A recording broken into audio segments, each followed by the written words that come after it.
Bienvenue dans ce nouvel épisode de Chab. Aujourd'hui on est dans la ferme du Guidon, dans le petit village de Mont-Roman, à 1 heure de route de Lyon. Et aujourd'hui on va rencontrer Marie-Laurence, jeune agricultrice de 22 ans, qui va nous partager un petit peu son quotidien. Qu'est-ce que j'ai hâte les mecs, j'ai des bottes, un bonnet, meilleure dégaine d'agriculteur, ça flingue. Salut! Salut, ça va? Ça va, toi aussi? Merci de me recevoir. Bah c'est moi, merci de Content venir d'être voir mon environnement Comment ça se passe au milieu agricole. On est parti? Allez on y va, Allez, c'est let's parti.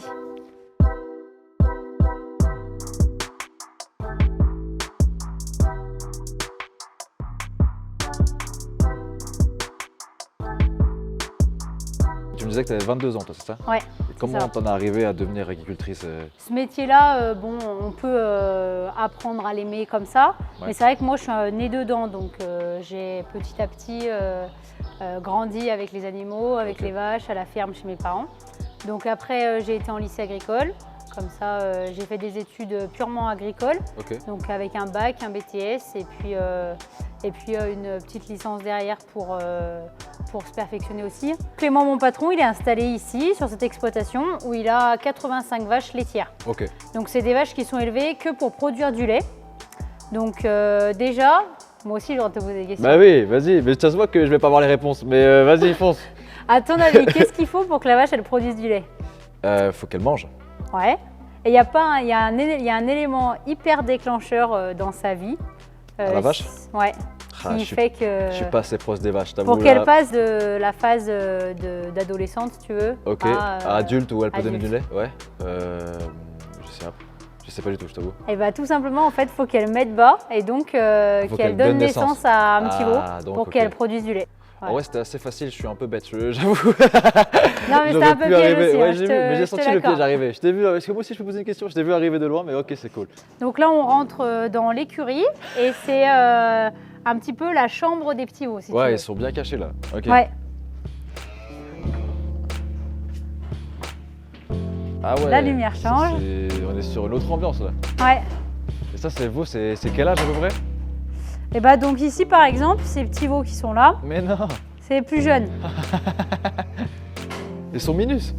Ouais. Waouh, c'est incroyable. Putain, il a pas l'air serein quoi.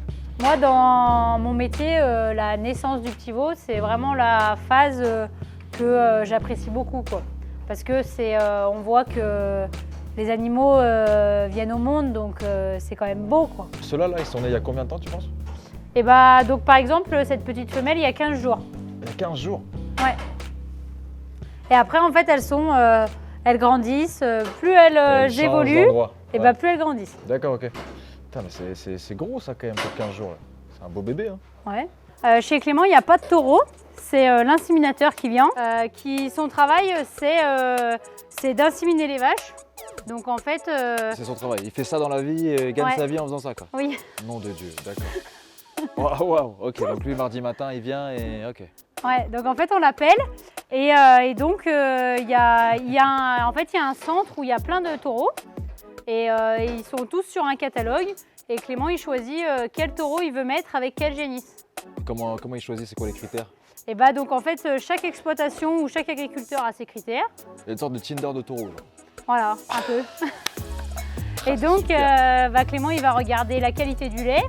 Donc il faut que ce soit un taureau qui transmette suffisamment de lait, mais du bon lait, donc avec de la matière grasse à l'intérieur. Ok.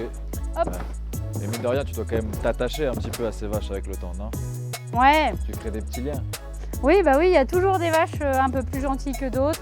Tu verras quand on ira les chercher au pré.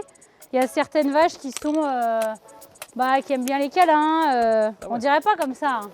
Ouais, On je pensais pense pas tous que on pense tous, souvent on entend parler du bien-être animal, ces choses-là, mais un éleveur en fait, c'est pas seulement son métier, c'est sa vie de tous les jours. Donc ces animaux, ils s'en occupent comme si c'était ses enfants. Non mais c'est pas mal, hein. Tu te débrouilles bien. Oh, arrête.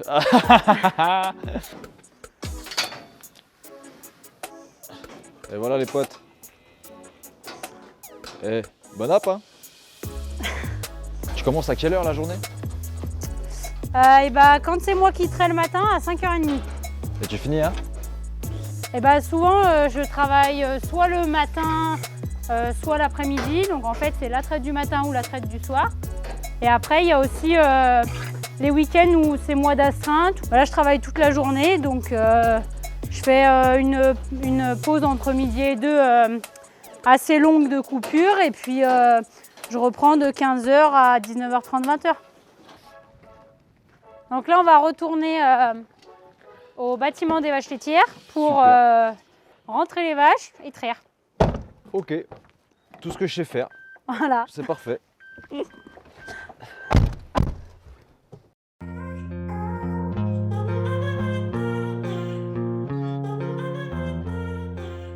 Tu peux me parler un peu des difficultés d'être agricultrice? Parce que tu restes quand même une femme dans un milieu qui, moi en tout cas, dans lequel j'ai pu être alerté et informé d'une manière très masculine, alors que c'est un métier où en vrai de vrai, tu nous le montres et tu es un exemple aujourd'hui, la femme à sa place est complètement capable de faire ce travail-là. Comment je pourrais dire que ça? du temps de ma maman, c'était plus jugé, plus difficile. Mais de mon temps à moi, en fait, moi j'étais à l'école, il y avait beaucoup de filles dans ma classe. Ok. On était moitié-moitié, hein, donc pour te dire. Trop cool. Donc finalement, il y a de plus en plus de filles dans ce milieu. Donc après, ce qui est plus dur, c'est qu'il faut savoir s'adapter. Il y a des charges lourdes où on n'a pas la même force que les garçons. Donc en fait, c'est pas qu'on n'est pas capable, c'est juste qu'il faut le faire différemment. Mais il n'y a rien qui est impossible et aujourd'hui, il y a des femmes à la tête des exploitations qui sont toutes seules, sans être associées à un homme. Donc non, aujourd'hui, c'est courant. Par contre, oui, il y a 30 ans, pas du tout. Ouais, ok, d'accord. Mais aujourd'hui, c'est courant. Donc on est sur un métier progressiste. Ouais. Et puis au contraire, c'est un métier qui attire de plus en plus de femmes. Ouais. Ok. C'est quoi toi ta plus grande fierté en faisant ce métier? C'est qu'il y a un objectif derrière ce que je fais et que tout ce qui est à faire aujourd'hui, tout ce que j'entreprends, c'est pour fournir une alimentation derrière et que derrière tu sers la population et que finalement, si les gens ils vont en grande surface, derrière il y a nous qui avons travaillé. Mais aussi, ce que je trouve un peu dommage, d'ailleurs très dommage, c'est qu'on ne le dit pas assez. Tu vois, tu me disais que c'est pas assez gratifiant des fois. On ne dit pas assez qu'il y a des hommes derrière qui travaillent et qui le font bien. Bien sûr. On récupère le troupeau? Ouais, allez on va chercher les vaches. Let's go.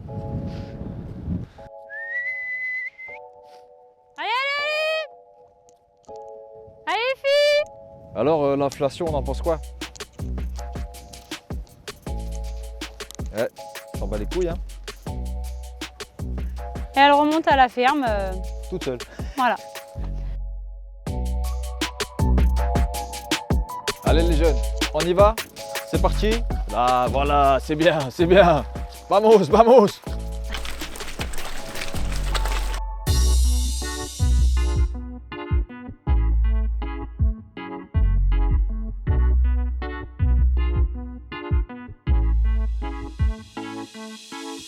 Et là, une vache comme ça, là, elle sort combien de litres de lait là? En moyenne, elles font 24 litres 24 litres? par jour. Ah ouais, ok. D'abord, tu prends ta main droite, Ouais. dans l'autre main, et sans le papier, et tu fais juste ça. À tous les crayons. Il faut vérifier en fait que le lait est parfait par terre. Vas-y, essaye avec ta main. Tu fais une pincée. J'arrive pas. Il faut serrer plus fort. De montant, d'en haut en bas. Il y a des gens, ils vont boire du lait, c'est moi qui l'ai comme ça. C'est fou en vrai. Ici, ça s'appelle la laiterie. Donc, c'est où est stocké le lait. Là-dedans, là? Ouais. Ok. Et Donc ça, c'est un tank. Ah ouais. Donc là, tu as la température à laquelle le lait est obligatoirement. Il faut toujours qu'il soit autour de 3 degrés. Donc là, tu vois que le tank, il est à 2,9, donc c'est parfait. Parfait. Ok. Et là, le lait qui est là-dedans, admettons, là, j'ai une petite soif. Je peux le consommer? Ouais. Sérieusement? Ça te fait, des fois, tu te tâtes un petit délire de lait ou... Bah après... Ah, elle n'a pas le droit de le dire, hein? Si, Okay. si, bah si. Genre, c'est le meilleur lait que tu peux boire de ta vie, celui-là, non? Ouais. Ah ouais. C'est du lait entier. Okay, Si tu veux un verre de lait, je te donne un verre de Tu lait. pourrais me faire un verre de lait? Bah en vrai, je suis chaud de goûter. Si tu veux. Vous, les mecs? Allez. Ouais, mais si tu bois pas tout, c'est pas grave. Et voilà. Misère de misère, mais c'est incroyable. Ok.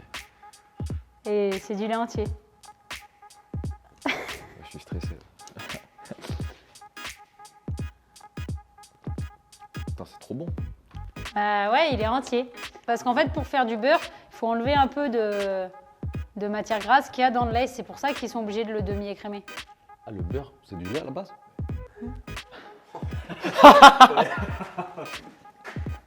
Voilà, retour d'expérience, la journée est finie avec Marie-Laurence dans la ferme laitière. Honnêtement, j'ai passé une bête de journée les gars. Vraiment, j'ai traité une vache. Qui peut s'asseoir à ma table et dire aujourd'hui j'ai traité une vache? Et ben Marie-Laurence, clairement Marie-Laurence. D'ailleurs, je sais que t'as pas encore fini, si tu vois ces images Marie-Laurence, force à toi. Hein. Vraiment, on est ensemble. Mais merci pour ton temps, merci pour ta passion. Merci d'avoir fait découvrir ton métier de cette manière-là. J'espère que les gens qui ont vu cette vidéo ont ressenti ta passion et que ils ont un peu aussi découvert ce métier à leur façon et grâce à toi. Donc encore merci pour ton temps. Si jamais cet épisode vous a plu, n'hésitez pas à aller voir le dernier qu'on a fait sur le MMA où on a suivi un jeune combattant de 17 ans. C'était assez incroyable. Je me suis fait défoncer à la bagarre. Et puis moi je vous laisse. Je dois aller encore traire 50 vaches. On se voit très vite. N'hésitez pas à me dire dans les commentaires où vous voulez que j'aille aussi pour le prochain épisode de Chab. Allez, peace out.